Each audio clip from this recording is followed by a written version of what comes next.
A paz do Senhor. É uma alegria poder comunicar a palavra de Deus ao seu coração. Hoje eu quero falar sobre o avanço científico.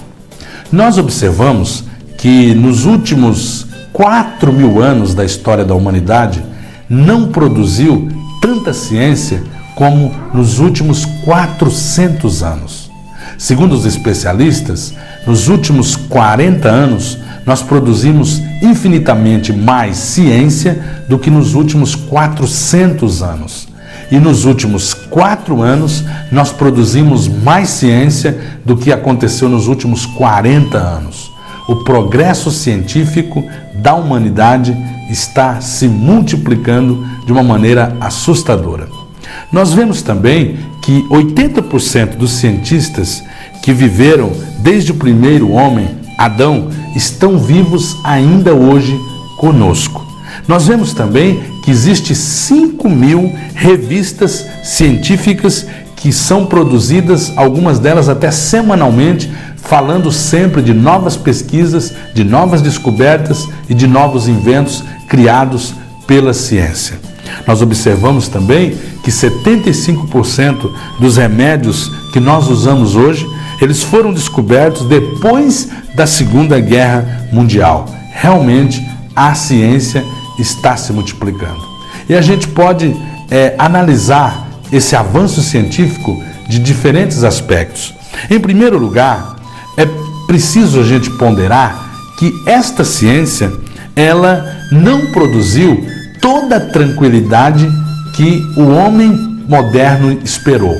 A modernidade diz que quando nós avançássemos no conhecimento científico e tivéssemos inventos à nossa disposição a um custo mais ou menos baixo, todos nós seríamos felizes, todos nós teríamos nosso problema resolvido. É óbvio que o micro-ondas facilita a vida da gente, que um computador facilita a vida da gente. Como era difícil quando o tempo da máquina de escrever, a pessoa às vezes estava fazendo uma carta, lá no meio ela errava, ela tinha que amassar todo o papel e começar tudo de novo. Vemos a facilidade dos eletrodomésticos, um liquidificador, uma máquina de lavar, uma geladeira. Veja como a tecnologia, ela facilitou a nossa vida. Vemos também os automóveis e tantas outras maravilhas da ciência. Entretanto, nós observamos que a nossa vida continua agitada. Nós não deveríamos sobrar mais tempo para a gente descansar, para a gente gozar a vida, para a gente viver melhor, porque agora nós temos equipamentos e descobertas científicas ao nosso dispor? Veja que está acontecendo exatamente o contrário. Parece que o dia está ficando cada vez mais curto, apesar de nós termos automóveis velozes, apesar de nós termos elevadores, apesar de nós termos celular, telefone, e-mail, e a vida continua muito agitada. Isso significa dizer que o avanço científico não nos deu aquela tranquilidade que o mundo pensava que ia ter com tudo isso. Na segunda epístola de Paulo a Timóteo, capítulo 3, versículo 2, ele diz que nos últimos dias haveria homens amantes de si mesmo. É interessante que, apesar da evolução científica, do avanço tecnológico, o homem não se desenvolveu interiormente. Quanto mais parece que nós avançamos do ponto de vista tecnológico e científico, mais aumenta o egoísmo do mundo. Prova disso é que o avanço tecnológico não está à disposição de todos. Nem todo mundo tem água encanada em todo o globo terrestre e até no nosso Brasil. Nem todos têm saneamento básico, nem todos têm eletricidade.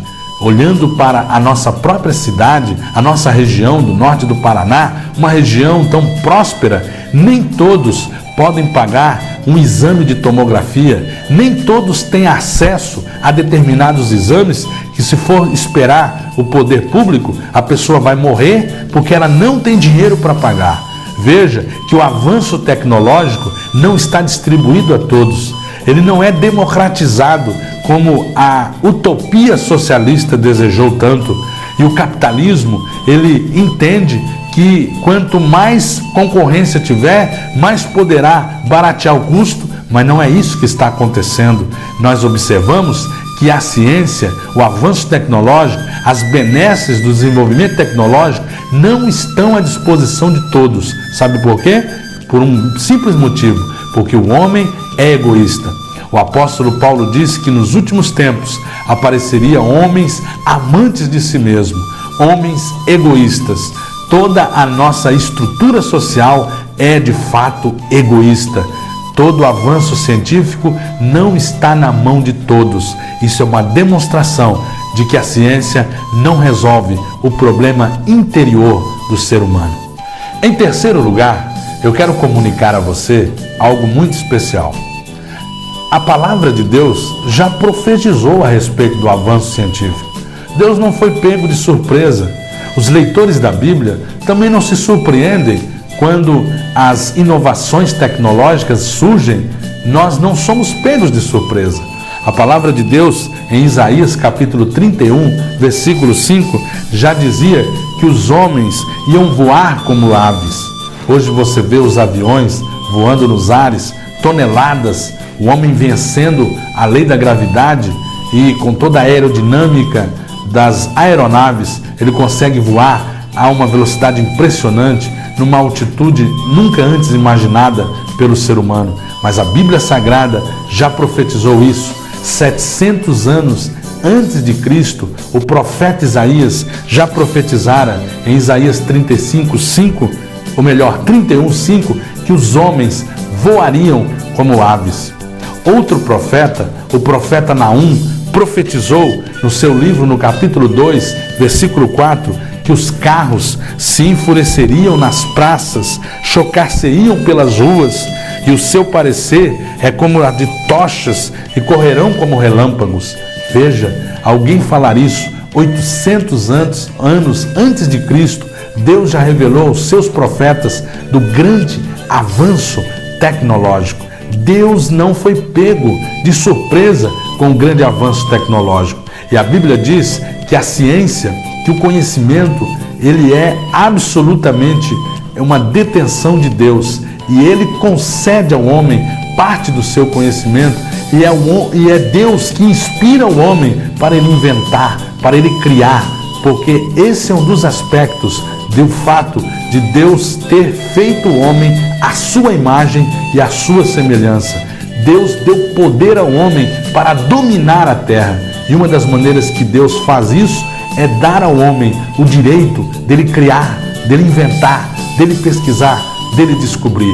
O problema é que muitas vezes nem todos damos glórias a Deus pelas maravilhas que nós fazemos através da misericórdia de Deus. Em último lugar, eu quero falar para você que o avanço científico, ele anuncia um evento maravilhoso. O profeta Daniel, no capítulo 12, versículo 4, ele profetizou que nos últimos dias a ciência se multiplicaria sobre a face da terra. O que a Bíblia quer dizer com essa expressão, nos últimos dias? É uma expressão muito usada no Antigo Testamento. No Novo Testamento, o Senhor Jesus usou a expressão o fim do mundo. A palavra de Deus também nos diz que o Senhor Jesus usou por diversas vezes. Existem a cada 26 versículos, uma vez no Novo Testamento, o Senhor Jesus, o Espírito Santo, determina que os escritores do Novo Testamento escrevam acerca da segunda vinda de Cristo. E o avanço tecnológico é um sinal da segunda vinda de Cristo. Jesus disse que ele vai voltar. O avanço tecnológico é um dos sinais de que Cristo breve voltará. Que nós possamos entender esta realidade e crer e nos preparar para a segunda vinda de Cristo. Que Deus te abençoe em nome de Jesus.